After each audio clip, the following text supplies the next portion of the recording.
Today we're going to be replacing the torque rod on this 2009 Nissan Sentra. And this is the torque rod. This is the OEM part number right there, 11360-ET00A. And so you can pick that up off Amazon. I'll go ahead and put a link to it down in the description below. Or you can order it from your local Nissan parts dealer. So what you're going to need to accomplish this is you need an 18 millimeter socket.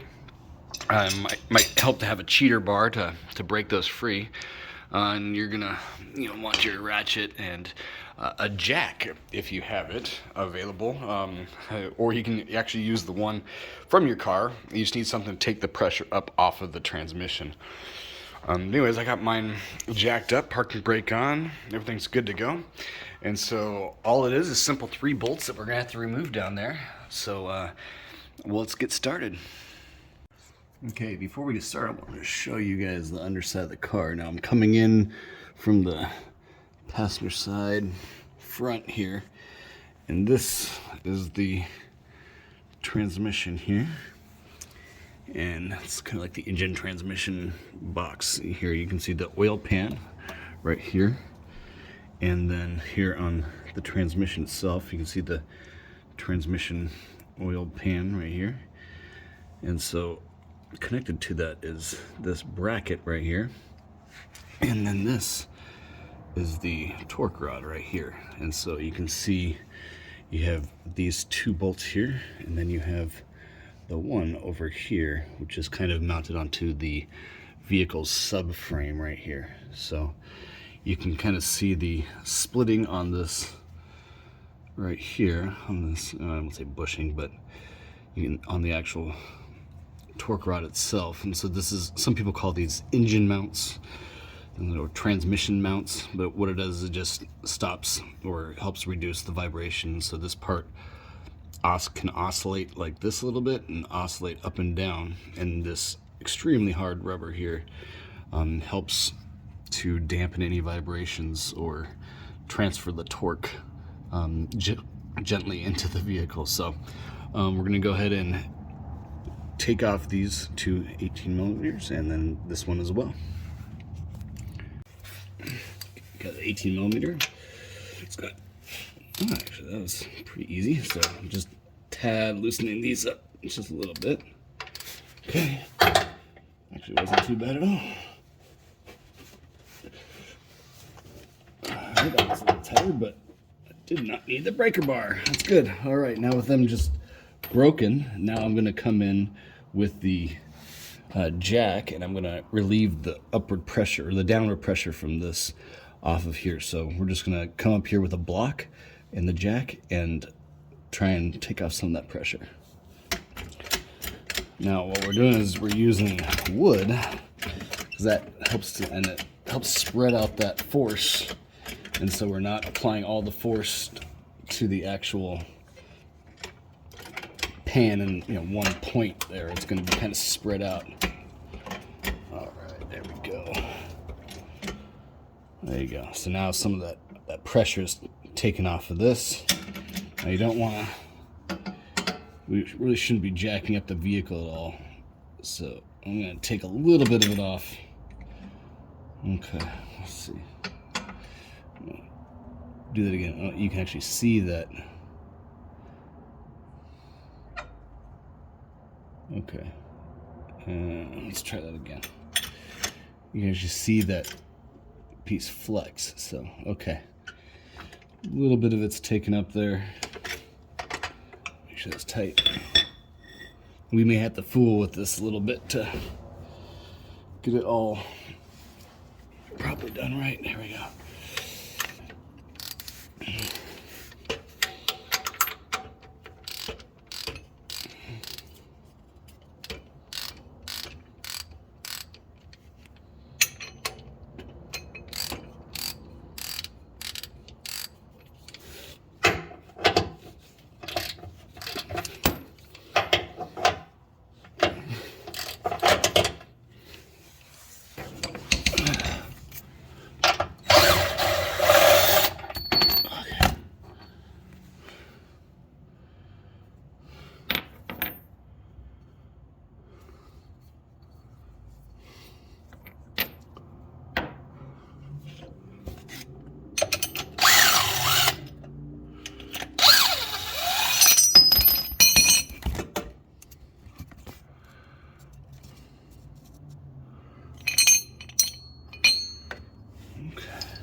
Okay, so here you can see these bolts. Now these have very little corrosion in them, which is amazing.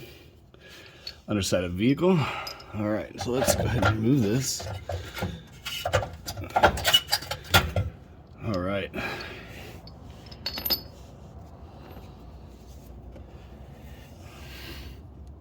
Here we go. This is the old guy, and I'll go ahead and take some close-up pictures of this, but you can see some of the damage to this guy in there, and it's not in too bad a shape, honestly.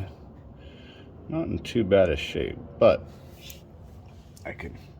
you can tell it kind of rattles around in there. So let's get the new part.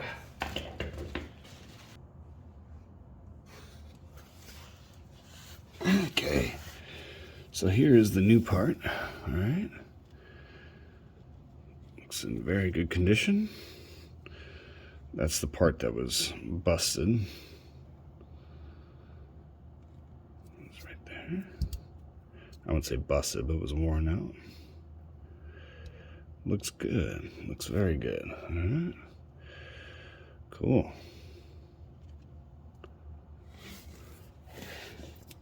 Now, the way it's going to go in, put it in the same way it came out. So the new one, you can see on here,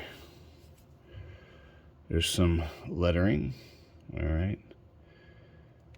And that lettering is going to be facing up, all right? And kind of on the other side just has these kind of four dimples. Those are going to be going down, all right? That's gonna be, this side's gonna be facing up like this. All right, that goes in there. That's gonna mount just like that.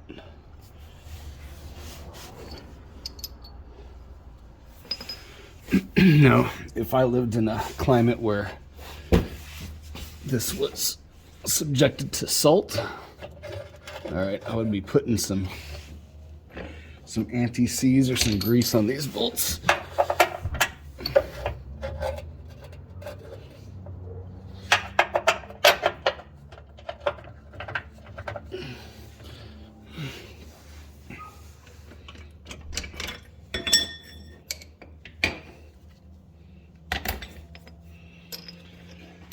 And of course, everything's a little bit harder when you're trying to film. All right. Okay. Always start things off with your fingers. All right.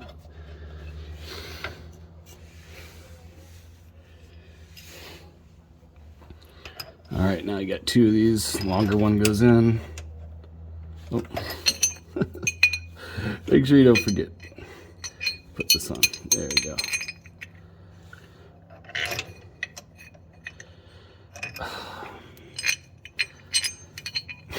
There we go.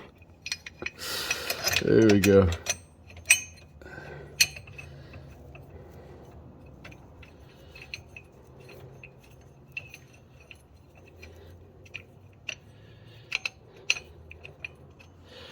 All right.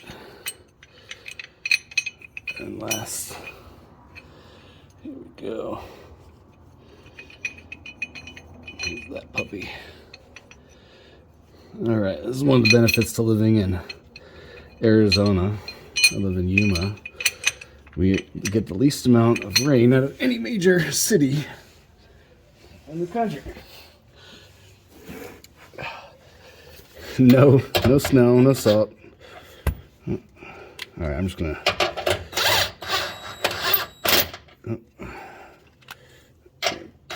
There we go. Let's get me started.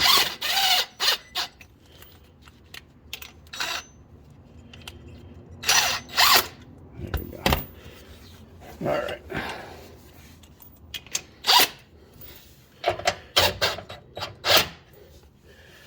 All right. Now to torque them on. 18 millimeter. So now I'm going to make sure I got just the right amount of pressure on this thing. Alright, I'm going to make sure this jack is still engaged. It is. Alright, I'm going to tighten them up all evenly so they're all snug.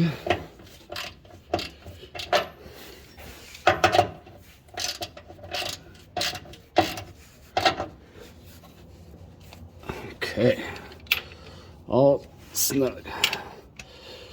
Okay, now I'm going to go ahead and remove the jack so that way I can put some oomph in it. All right, jack's coming down.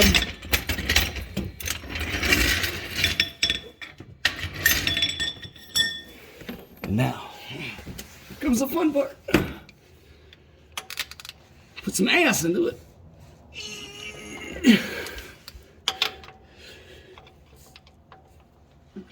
Yeah. And the last one here. There we go. All right. It's all finished. Oh, let's take a look at it a little closer here. All right, here we go. Finished product. Look at that. All back in. That was an easy job. If I wasn't filming, it'd probably take me about 30 minutes to set everything up and get it all done. If you guys have any questions, go ahead and post them down in the comments section below. And hit like and subscribe. Helps me out on this channel. Thanks, guys.